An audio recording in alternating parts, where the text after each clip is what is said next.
Hello everyone, welcome to our CivVic Labs EnergyTech Challenge information session. Very excited to be bringing this all to you and giving you more information. Thanks so much for jumping on and really excited to talk more about this challenge. Before I kick off, I'd like to acknowledge the traditional owners of the land on which I'm tuning in from or carrying out this webinar, the lands of the Wurundjeri Woi-wurrung people of the Kulin Nation. I'd like to pay my respects to elders past and present and extend that welcome to any First Nations people tuning in today. Thank you so much for everyone who's excited and has registered for this session. We had a really fantastic launch event for this EnergyTech Challenge about a week and a half, or not even a week ago or so. So it's been really great to get this all kicked off. But very excited to start bringing you a bit more information, help answer some of those questions, see what everyone else needs to know to get this all started.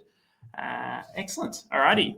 Let's kick this off. I should say, thanks everyone for starting to put those comments in the comment section. I will talk a little bit more about that in a moment, but I can see we've got some locations coming in already. I always like to find out where people are tuning in from. So we've got some people from Melbourne, Essendon, someone's at the Start Space in the State Library, which is a great resource for Victorian founders here. So keep putting that into the chat. It's always great to hear where everyone's coming in from. Just to give a bit of an agenda of today's information session. I'm going to give a bit of an overview and introduction to CivVic Labs. I don't think I gave my formal introduction just before, but I'm Mark Newman, head of CivVic Labs at LaunchVic. So we'll be your main point of contact and helping get you all up to speed with this program. We're then going to be going across over to Marika Wanklin, who's the Senior Manager for Innovation and Sector Development at the Department of Energy, Environment and Climate Action. I'll bring her to the stage a little bit later to talk a bit about what the program and the background of why we're doing this program. We'll then go back over to me to talk a bit more about the details of the program, so how to apply and some of the other logistical details. And then at the end, we've got plenty of time for Q&A as well, which is great. Some quick housekeeping. So as I've said, the comment section is already lighting up with people's locations, but we're also going to be using that as our Q&A section. So please feel free to add any questions that you have into that chat function.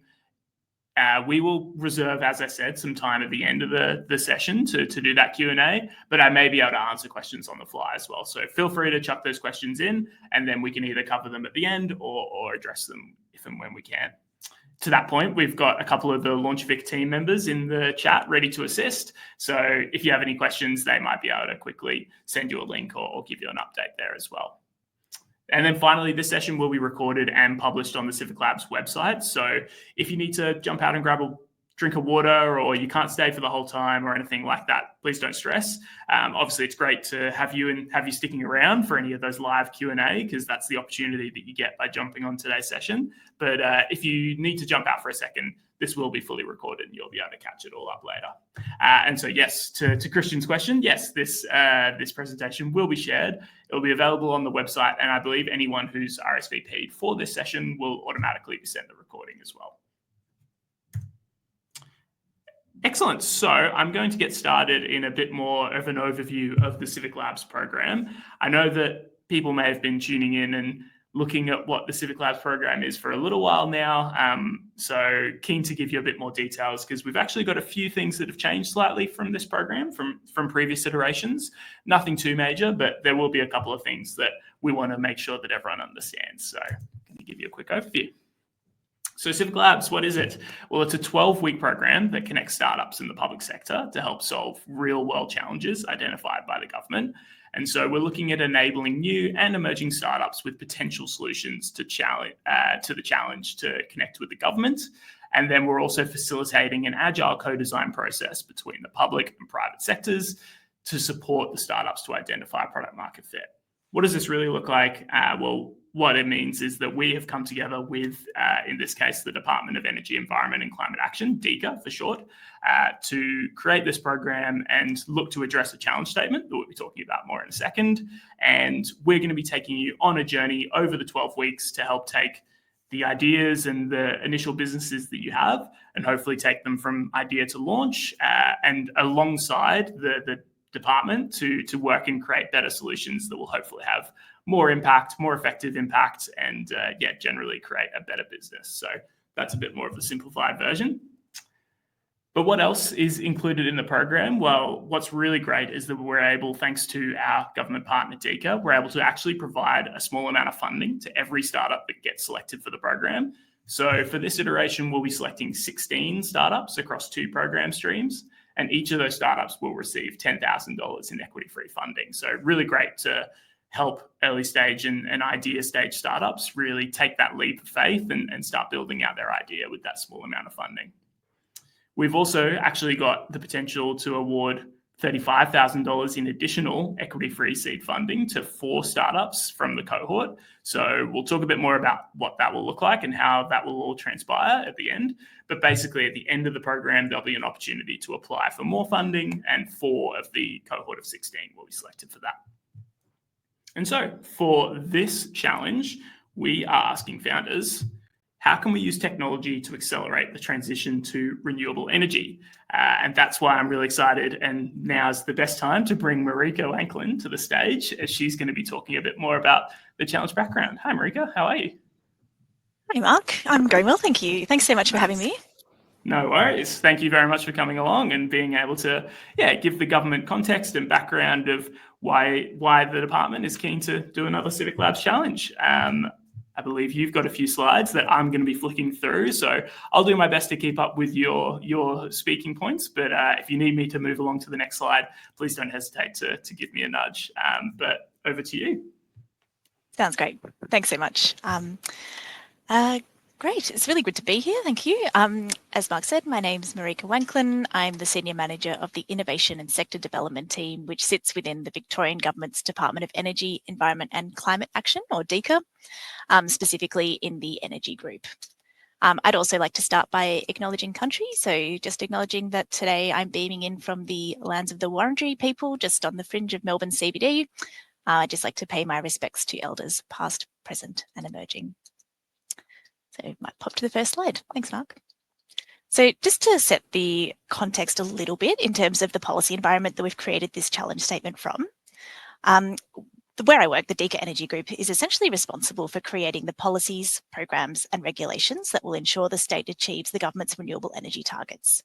So as you may know, these targets are set out on the slide, but we've got these overarching renewable energy targets, which include 65% renewable energy by 2030 and 95% by 2035, as well as some energy storage targets, which you can see on the slide. And specifically to offshore wind, we've got some offshore wind targets as well, kicking off with 2 gigawatts by 2032.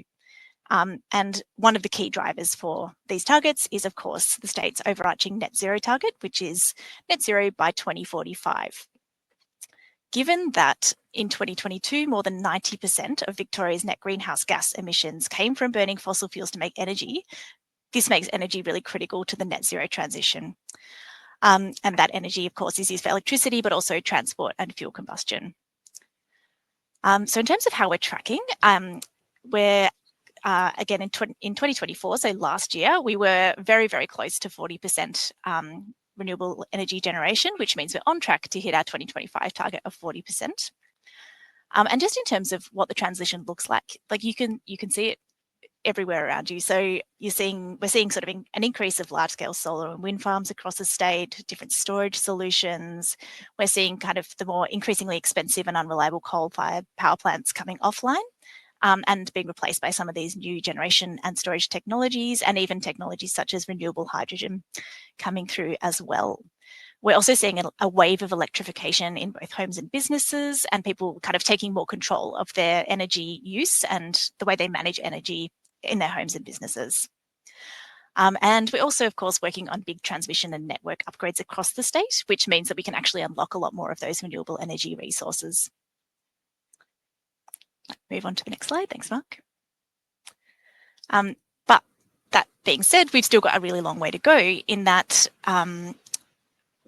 what we're looking at here is, I guess we're still, even though we're almost at 40% or at 40% this year of renewable energy generation, that means that close to 60% of our electricity still relies on brown coal, and around 2 million Victorian households still rely on fossil gas for one or multiple of their heating, hot water and cooking appliances. Might go to the next slide. Thank you. So why are we partnering with LaunchVic to support innovation through the CivVic Labs program? Essentially, as a government agency, we are really cognizant that government has a really strong role to play when we're looking at bringing innovation into the energy sector. And I guess cognizant as well that innovation in these spaces is so incredibly critical to actually achieving our targets. We have a lot of technologies, but some of them are pre-commercial or some of them need help integrating into the grid and so on. So we're seeing our role, and this has been identified in multiple kind of reports and things like that, as things like setting policies, obviously, like targets. This helps to give industry and innovators a set of priorities and a direction for investment. We also play a role in determining market expectations. We can ensure a flow of knowledge and investment into early stage projects. And very importantly, for programs like CivVic, governments can commit funding to innovation and R&D. We know that Victoria is on the cutting edge of the energy tech innovation research and development space, and we have a super strong startup ecosystem, world-class universities, and a really amazing pipeline of homegrown talent. So we think we're in a really strong spot to support some of this innovation to come to market and actually produce products that can be used worldwide as well. And I'll let you read it, but I have put a quote on the side there, which is from a report released this year by the International Energy Agency, which is identifying that, in fact, innovation is the lifeblood of the energy sector.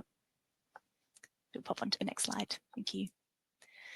In terms of what we're looking for in this challenge, Mark outlined the challenge statement earlier, but I thought I'd just give a little bit more context around the statement, and there's actually a couple of streams that sit underneath that.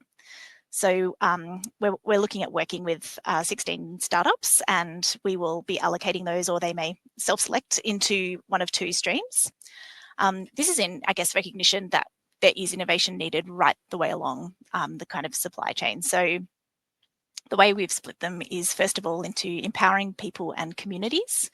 So that's things like encouraging households, small businesses, and communities to adopt and manage renewable energy technologies by overcoming financial, technical, and behavioural barriers.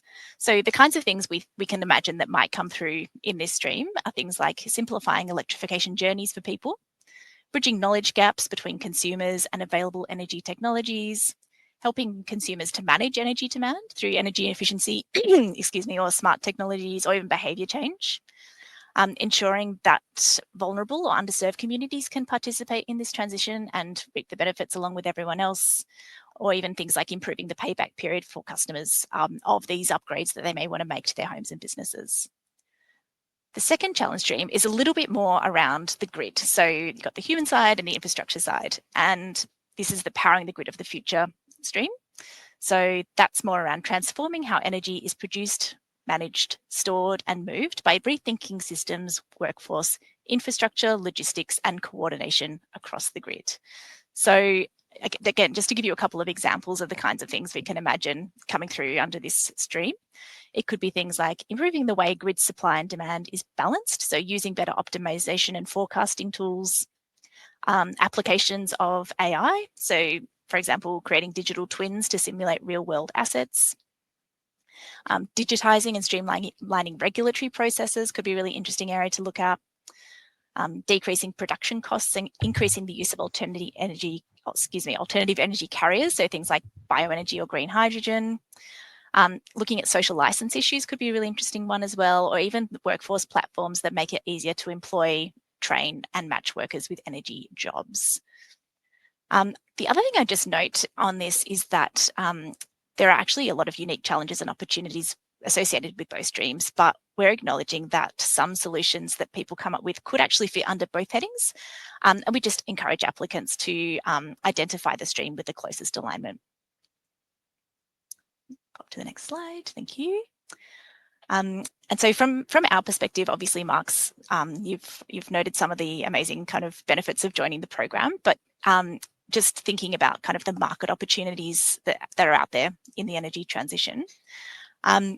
We also kind of reflect on things like the fact that energy tech is in fact a growth area for innovation. So just to give you a bit of a sense of some of those facts and figures, between 2015 and 2022, globally, venture capital funding for energy technologies surged more than sixfold. And so that saw an injection of private capital flowing to around 1,800 energy startups, which is a pretty exciting number. And then closer to home in Australia, clean tech or climate tech was the second most funded sector in 2024 and represented around 609 million in startup investment. So again, huge sort of opportunities there for people working in this space.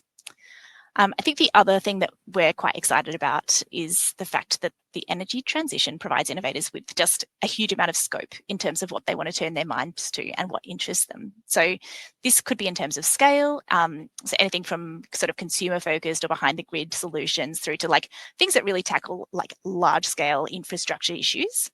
Again, technology, so you could look at anything from kind of offshore wind, integrating zero emission vehicles into the grid, new home energy management systems. So again, hardware or software, there's a lot of different opportunities there. And also right the way along the kind of supply chain and at all stages of project delivery, like could really benefit from innovation. So again, if you take a project, for example, anything from like your designing and planning stage through to gaining social license and community trust, actually the building and construction phase, operation and maintenance, or something we're really interested in the moment is things like decommissioning and end of life with really interesting nexus with circular economy solutions. So again, lots of interesting challenges to turn our minds to. And final slide from me, this is just to touch on, the kinds of things that we will be bringing along when we participate in the program. And so the first piece is just that policy advice. And so we're able to bring along kind of people with very specific policy, regulatory, programmatic expertise. And some of the like best informed actually policy staff in the state is potentially available to you if you come along and can help test your solutions. We can potentially help provide or amplify promotional opportunities and connect with leading experts from industry and government. So on that note, that's it from me, Mark. I'll pass back to you, but happy to take questions at the end. Thanks. Amazing. Thanks, Marika. Yeah, great to have your perspective and share all that context from the department. Yeah, we'll take you off stage for the time being and bring you back for the Q&A. Excellent. So hopefully that gives everyone a little bit more clarity around the department's involvement in the program and what can be within scope and expected with what we're trying to deliver for this program. If you do have any more specific questions around either the scope or just generally questions from more of a challenge statement lens, please do feel free to pop those into the comments. You can already see that Matt from the DEECA team, who's also going to be helping us with the program, is already providing the goods with some excellent resources. So yeah, please feel free to chuck any questions that you have in there and we will continue to help with those in the Q&A.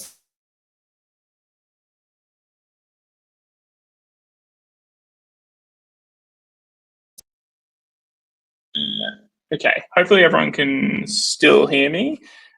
If there's any issues with my sound now, hopefully I'll get a message from someone giving me an issue, but I think my sound's fixed now. Now that we've covered a bit more about the program, specific details in terms of the challenge statement, I'm going to talk a little bit more about the application and what's involved in the program. So, great. Thanks, Mike and Alex, giving me the thumbs up there that my microphone is still working. So that's great. I just got the little scary error message that you sometimes do on these things. So glad to know that it's all working fine.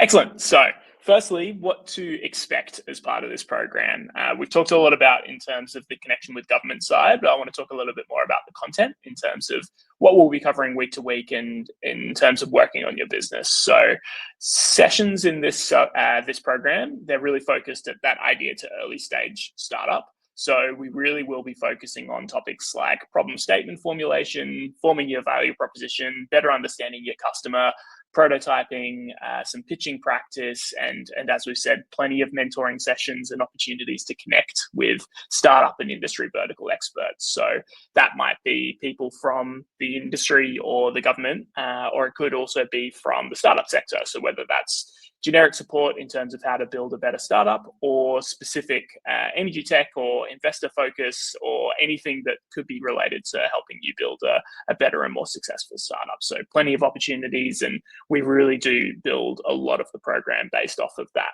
opportunity to connect and learn from experts. Differently, maybe for this program to previously, I noted that at the beginning, this is a 12-week program. There are 7 contact days over that 12-week time, which means there's actually weeks off in between most of the program days, which means that outside of the program sessions, we're actually going to have an expectation for you as a startup to keep working on this idea outside of the time that we're working with you day to day, and start to make progress on your startup idea. So some of the expectations that we might have for you outside of the program sessions is to be conducting customer discovery calls, starting to prototype and develop your MVP, thinking about what marketing and sales activities you can have, as well as checking in with the CivVic Labs team and the cohort wider for some accountability calls and general check-ins. We will make sure that you're all ready and comfortable to do all of those things. So please don't panic at the idea that you may not feel confident in any of those areas right now. This is all stuff, as I said, that we will cover in the program, but we will be expecting startups in this program to keep working on their ideas and develop things outside of the program with areas such as these. But if you have any questions about any of these, feel free to chuck those questions into the chat. So in terms of the progress for actually getting into the program, there's 5 steps. So I'll talk through each of these. So there's 1, submitting your expression of interest. 2, submitting your application, both a written and video application. 3, being shortlisted for an interview. 4, conducting said interview, which will be over Zoom. And then 5, being selected for the program. Okay, so I'm going to talk about these in a bit more detail each. Firstly, the expression of interest form. So that's what we opened up at our launch event recently. So these expressions of interest are currently open and will be open until 10 a.m. on Friday, the 6th of June. Just to clarify that submitting an EOI is compulsory to participate in the program or be considered any further in the application process. So please do submit that EOI ASAP once you feel interested or confident that you want to take that next step. Or even if you're not 100% sure and you just want to make sure that you stay in the loop and involved with the application form, there's no obligation once you've filled out an expression of interest form to necessarily fill out an application. But if you don't fill out an expression of interest form, you won't actually be able to fill out an application. So if you're in any way on the fence or not 100% sure, I'd recommend filling out this EOI. It's purposely designed to be quick and easy. So you'll see on the screen, but also on our website where the form is. It's pretty simple contact details, a small amount of text around what you're trying to build or your general idea, the question around alignment to which stream you might think you are. That's just to us to have a bit of a better idea of who's leaning where, but it's not 100% concrete in terms of your application. And then, yeah, a couple of other details around how did you find out about the program. So please do fill out that EOI, remembering that the form closes at 10 a.m. Friday, 6th of June. We have to be very strict on that close time. So please do make sure to fill that out. But if you have any questions about how to do that or anything that's involved, again, please feel free to chuck those questions into the chat. In terms of next stage, what will happen is everyone who fills out an EOI will be invited to submit a formal application. So for that formal application, there will be 2 sections that it's testing for. 1 is eligibility and 2 is the actual selection criteria. To test for both of these, we'll have, again, 2 parts of the application.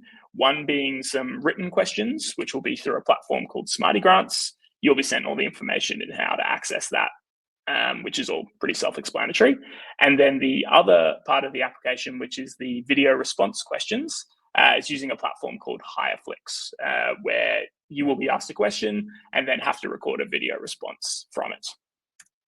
So in terms of what we're looking to better understand as part of this application process, as I said, there's 2 aspects: eligibility. So this is to ensure that you're actually eligible for the program and best fit for us to have you into the program. So some of these are related to how LaunchVic operates, for example, being Victorian-based. As LaunchVic is the Victorian government's startup agency, we can only be supporting Victorian-based startups for this program. You also have to be a startup or have a potential to be a startup. We understand that we're working with idea to early stage startups right now, so please don't fret if you don't quite have that definition of a startup in terms of the technological focus just yet, but there has to be potential that this could be a scalable or innovative idea. Idea to early stage, that's really related to whether your progress or anything along how far you've been working on this idea. So as I've said, we're really looking at that idea to early stage because we want to help you mold some of the learnings in terms of that problem solution fit, your customers, all that kind of stuff. If you're a bit too progressed, you just may not actually get value from the program, which is why we really focus on that idea to early stage. And then a couple of things around being able to confirm you can actually participate in the program, available for the dates that we've outlined. I'll talk a bit more about dates in a second.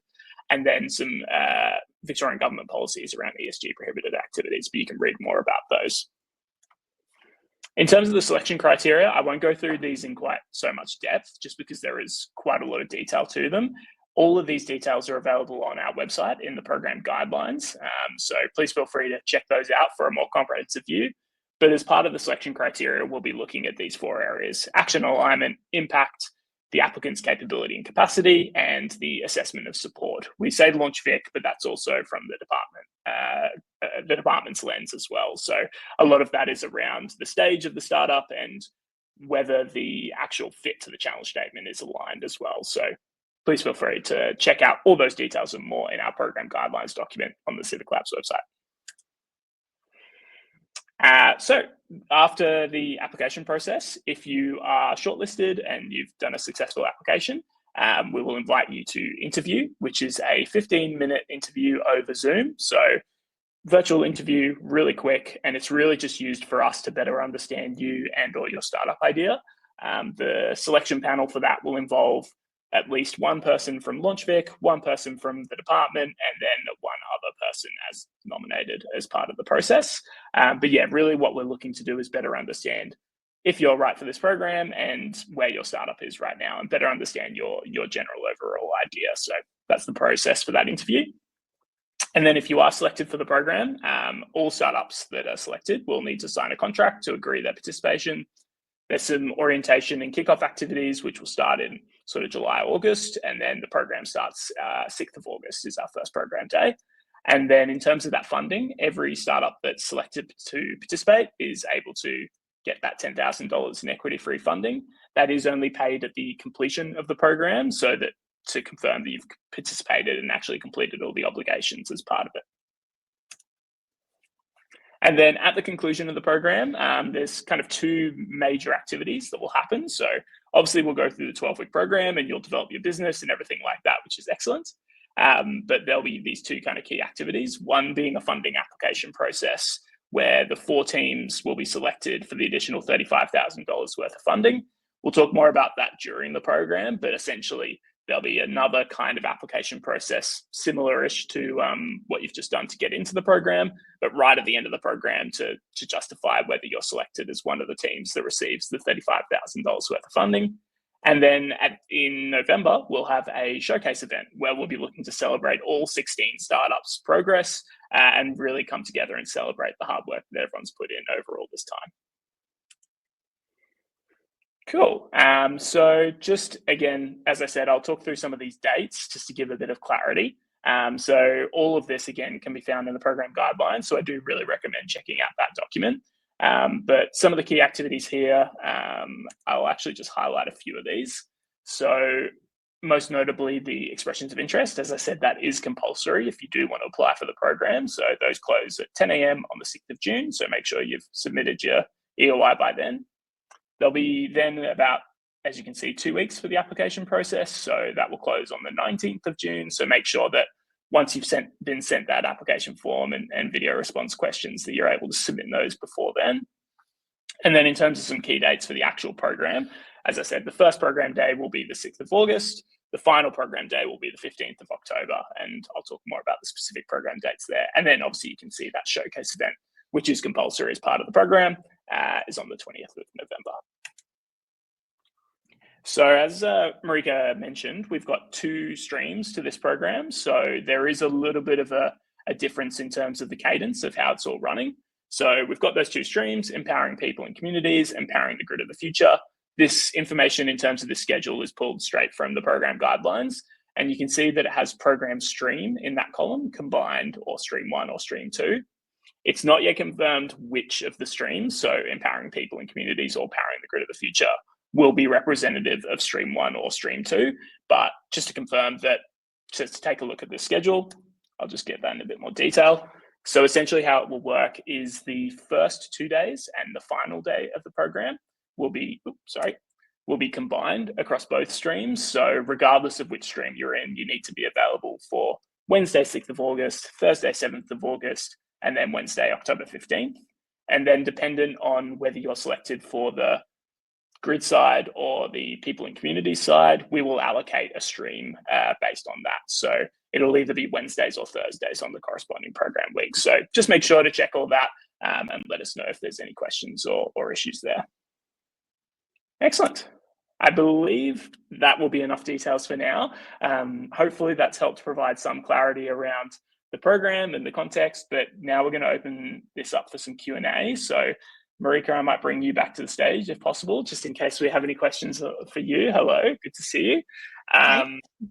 Excellent. So we've got a couple of questions that have come through from the audience already, but please do feel free to start adding more questions if anyone else is unsure about anything. The first one's going to be for me. How are you going on numbers of EOIs received so far? I can't share specific details, but we definitely have enough EOIs for selecting a cohort, but we do want to receive more because our process in this is that we want to really hear from the widest range and all the best startups. And so what we try to do is have plenty of EOIs coming in, and then from that application process, it'll act as a funnel for you to work through. So we really want to be able to hear from the best and brightest. So even if there's EOIs that have come through already, don't feel disgruntled or worried that you might not be considered. We will be considering anyone who, one, submits that EOI, but then two, actually submits a full application. So I would really recommend filling out an EOI, and then when we get to that application stage, just putting your best foot forward. So yeah, received a few EOIs, which is good, but looking forward to receiving plenty more. Alrighty, we've got another question here. This is from Alex. So based in Miami and fully committed to making the investments to come here. So this is about location. And yes, Alex has requested for a separate call. Yeah, I would recommend, actually, if I just flick across to the next slide. Alex, I would recommend you sending us an email, civic@launchvic.org, with a bit more details around that question. So in terms of location, as the eligibility criteria will state, the startup doesn't need to be Victorian based. We have in the past had people move interstate, I believe, for the program, but that is with the expectation that the startup is then going to be Victorian based from then on. So yeah, it's generally, this is a program built for Victorian founders. So we really recommend that ideally you be from Victoria. But yeah, if you have any questions specifically around eligibility and particularly the location of your startup, please feel free to email us, civic@launchvic.org, and we'll be happy to answer those questions there. Alrighty, another question for me. I'm keen for people to start sending through some questions for Rico if anyone has any questions about the energy side. But Jessica has asked what days are in person and how many. Great question, Jessica. Let me flick back to these program days. Yeah, let's do this view. So all the program days are in person. So any of these days outlined on the screen here will be in person somewhere in Melbourne CBD. We haven't confirmed the venue yet, but somewhere within Melbourne CBD or surrounding suburbs. But in terms of the actual days you need to come, depending on the stream that you're in, you'll only be required for 7 total program days. So day 1, day 2, and day 7, that's a lock. You'll be doing all of those because those will be combined stream days. But then depending on which stream you're allocated to, it would be either Wednesday of each of these weeks. So Wednesday, August 20th, Wednesday, September 3rd, Wednesday, September 17th, and Wednesday, October 8th, or the Thursday of those weeks. So yeah, depending on the allocation of the stream will depend on which days, but 7 contact days in total, and then the showcase event, which will also be in person. So hopefully that helps, but if you have any questions around that in-person participation, feel free to add a follow-up there as well. All right, we've got a question here from Alex around a sector generic MVP and looking to build something in the energy sector. Yeah, so we have previously accepted the idea of changing industry because we would see that as potentially a new startup being created, but we would just have to understand, probably more to the assessment of support from the program, is how much support you're going to get, which I can see there being quite a lot, because obviously if you're moving into a new sector, and people like Marika and everyone from DEECA being able to share more insights and understanding there. But then also from a startup development side, if you've already got an established startup that has a lot of the resources or capabilities that we're going to be learning or sharing about within the program, so stuff around customer identification or identifying your problem, then there just has to be an understanding that whether you're a good fit for that side of things as well. So generally, I would say, firstly, just submit an expression of interest. That's the best bet to make sure you keep abreast of everything that's coming up with the program.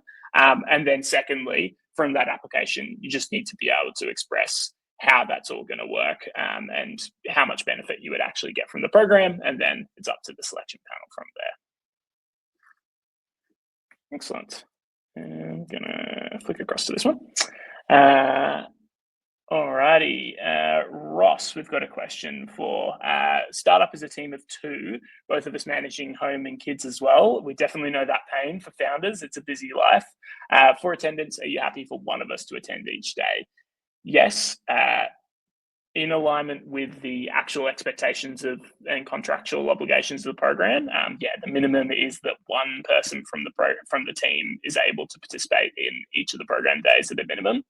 I would say that the most benefit is received from the program if you can both be there in person, and our hope is that some of that funding, if towards nothing else at all, can be used to help facilitate that, whether that is being able to supplement some childcare or anything like that. We do really encourage the whole founding team to participate if possible, but we do understand that things happen as well. So we would ask that you include some of those details as part of your application. There will be a question around that, because we just want to make sure that we're able to provide the support as best as we can for you as the founding team. So yes, we totally accept that it's a busy life, and we know that people have other priorities. But yeah, there is just some of those expectations there as well. But if you have any more specific questions around that, again, please feel free to email us. Oh, wonderful. Alex, you're coming through with a question from Marika. I'm very excited. So Alex, you have asked for Marika, how closely does DEECA work with interstate partners, and could there be scope within this program to connect with anyone from interstate other departments as well? Marika, over to you. Great, thanks, Mark, and thanks for the question, Alex. Great question.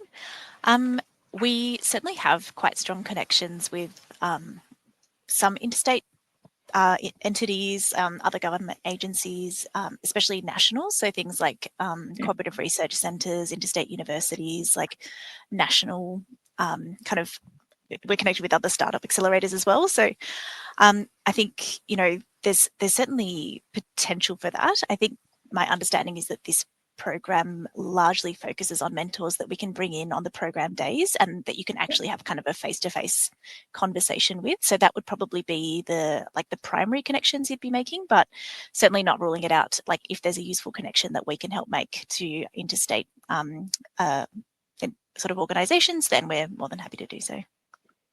Yeah, definitely. I will say that from an industry lens or a startup lens, we are really advocating for addressing the challenge right now in Victoria, but then going interstate and going global. Ideally, that's the plan for all of our great startups in Victoria. So yeah, we will do our best efforts to facilitate any of those kind of interstate connections.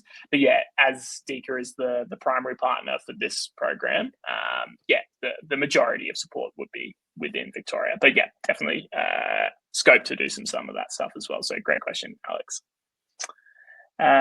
Okay, cool. This looks like a more energy-focused question for you, Marika, as well. Is PowerCore involved in the high voltage distribution of the grid, or only in the door-to-door delivery?